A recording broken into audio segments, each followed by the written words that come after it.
Welcome back to the Director's Garage. I am your host and resident idiot, Michael, and thank you to everyone for entering the giveaway. This episode is being written before the entries were closed.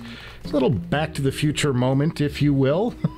But the next episode will be the winner's episode. Good luck to everyone. I hope these giveaways get bigger and bigger as the show grows. I know there are other giveaways on other channels, giveaway, fancier gear, whatever. Oh, man. but they have an economy behind them, and I have, well, just me and a dream to build something different. Okay. And say what you will, you got to admit, I'm different. So today we close a chapter on a terrific IEM sent to me by the fine folks at Audio 46. Folks, Audio 46 is your personal audio superstore. They have everything from the latest and greatest Sennheiser IEMs to those crazy flagships from Dan Clark and Odyssey, or Audies if you're me. And if you click the Audio 46 link below this video and enter the coupon code Director's Garage, all one word, at checkout, you can save 5% on most of the items they carry. It's another way this show can throw you guys back a little love. Now, the IEM we're looking at today is these right here, the Vision Ear 7. Let's hold them upright. Inside this terrific looking shell is a 7-balanced armature IEM that retails for around $1,800. Not exactly cheap, but the sound right out of the box wasn't cheap either. In fact, these were quite impressive. And today we're going to break down this headphone in a sound check and look at where it succeeds, where it falls maybe a little bit short, and who these IEMs are for. And as usual, I'm going to start today with ergonomics. Imagine that. And the Vision Ear 7 is not the most comfortable IEM I've experienced. Yes, they look a little like the Empire Ears Odin with their multicolored foiled faceplate, and it's all set in resin. It's a stunning look, but maybe a little bit too much attention grabbing for my taste. But they also feel a lot like the Odin, which is to say they have a wide-bore ear tube on the end that after about 20 minutes you begin to notice, and after an hour I kind of needed a break. At times, these feel like those tiny weenie dog appetizers crammed into my head. Now, they ship in a pretty amazing heavy metal case. Even Metallica would be proud, and sure, it's fancy enough, but most of the time I'm going to be throwing my IEMs in a backpack with a DAP player, and this is a good 3 pounds of unnecessary aluminum. I do wish Vision Ears had included a lighter soft case for everyday use, but if you throw this one in a sock, you can get your Steven Seagal on if you're into that kind of thing. Whoa! Now, the cable is a bit of a disappointment too, because it's super thin, and I think if you set this side by side with the $250 Meze Solo, you probably couldn't tell the two apart. And when you're paying this much, and you look at a headphone like the Audio Legacy 2 and its amazing cable at just $100, well, you kind of get the idea. Next, we're going to start digging into how this headphone sounds, and they impress me a great deal. Is it me, or do balanced armatures kind of have a stigma attached to them these days? Because you have these exotics and they're moving into like dynamic drivers and electrostatic tweeters and bone drivers, and when I hear that an IEM is all BAs, the tendency is kind of to think that they're cheap or they're poorly made. And this is the IEM that says not so fast, because these are built in Germany and I'm pretty sure they do their own balanced armatures. I don't think these are off the shelf parts. I could be wrong. I did try to investigate and confirm, and I couldn't, but they certainly don't sound like your standard off-the-shelf BA. Next, let's talk detail, and these things impress the hell out of me. They sound fast, maybe not like your upper tier fast, like your Sultan or Odin fast, but they easily compare to many of the other IEMs I've owned from, say, 64 Audio, like the U12Ts, the U18 Tsar. Very impressive, but there's a seamlessness on the decay on reverb. On slower IEMs, you kind of hear the decay on reverb stepping down incrementally. On the V7s, they remain perfectly smooth as that decay, as that reverb dissipates.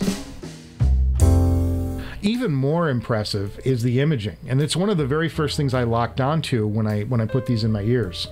By giving myself a little more time with them, I think the Visioneer 7 is in the very, very top tier when it comes to the image it presents.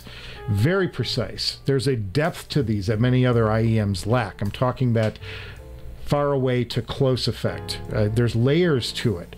Some of those big Adele songs, think like Fleetwood Mac songs, Queen, these things are a real treat and a lot of fun.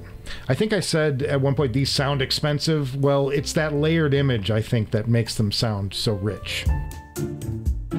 Now, most of the time, a headphone will either impress me with its imaging or it will present a wide soundstage. This is a headphone more in the imaging camp. I pulled up Macy Gray's Stripped album, which is a binaural recording by Chesky Records. It's a massive soundstage on the right headphone anyway.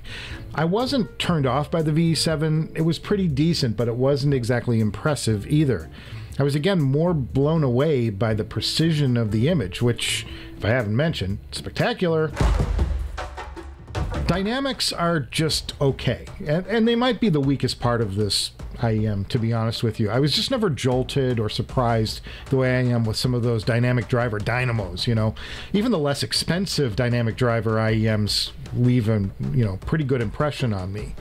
The VE7's dynamics are not going to be the reason that you buy these. I was listening to Queen's Bohemian Rhapsody.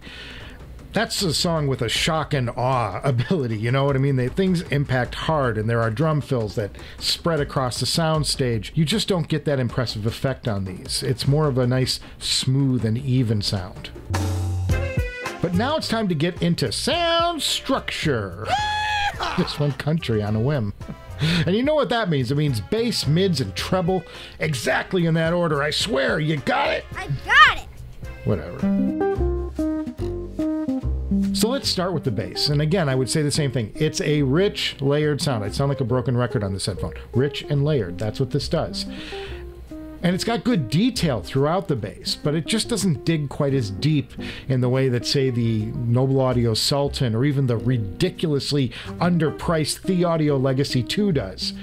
But the bass is plentiful, it's full-bodied, even if the extension rolls off a little too early for my preference. But it's solid, it's terrific, it just doesn't give you that low sub-bass kick that I prefer.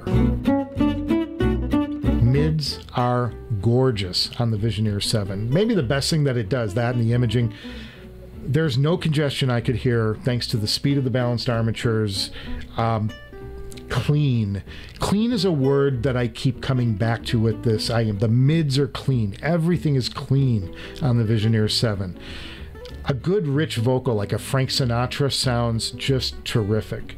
I was checking out his Where Are You album, which is this orchestrated record with autumn leaves on it. And I'm going to talk about Frank more in the music section. I'm going to do a little thing there. But even a deep male vocal, a guy like Barry White, deep baritone voice, fantastic. Women fare very well on the VE7. Billie Holiday, Diana Krall sound right at home. Even a power female lead like Ann Wilson from Heart. This is an excellent vocal headphone. The treble is smooth. Again, clean, smooth, clean, smooth. I use those adjectives a lot when describing these. They maybe lack a little bit of the sparkle and the crispness of like an electrostatic tweeter or something like that. But a headphone like the Odin, as much as it does well, they can turn harsh unless they are amped to perfection. And the VE7 never ever gets harsh. It stays smooth. It stays beautiful. So yeah, it does shave maybe a hair off the sparkle factor up top, but you can amp these things with pretty much anything and they're going to just sound terrific. Now it's time for the music section, and today I'm going to be talking about Frank Sinatra because I kept returning to Frank's music when I was listening to the VE7 because of how well it presented his vocals. Frank was a perfectionist, much to the frustration of many who worked with the legend. He couldn't read music, but he had perfect tone. Frank's genius was in his ability to phrase a lyric. He knew when to hold the note and when to release and how to build tension and mystery with his singing. He was a demanding perfectionist, yes, and he could be a nightmare if your pitch was just a little off or you were lagging just a little behind in the tempo. He started his career working with band leaders, Harry James and most notably Tommy Dorsey. The story goes, Frank had a mobster coerce Dorsey into letting him out of his contract at gunpoint for a few $1,000s. And then he took Dorsey's arranger, too. Hey. This was back in 1942. Once on his own, though, Sinatra mania hit the U.S. This is 20 years before Beatlemania was a thing, right? This was in the days when 78 records ruled record sales, you know? Those Columbia recordings could really swing.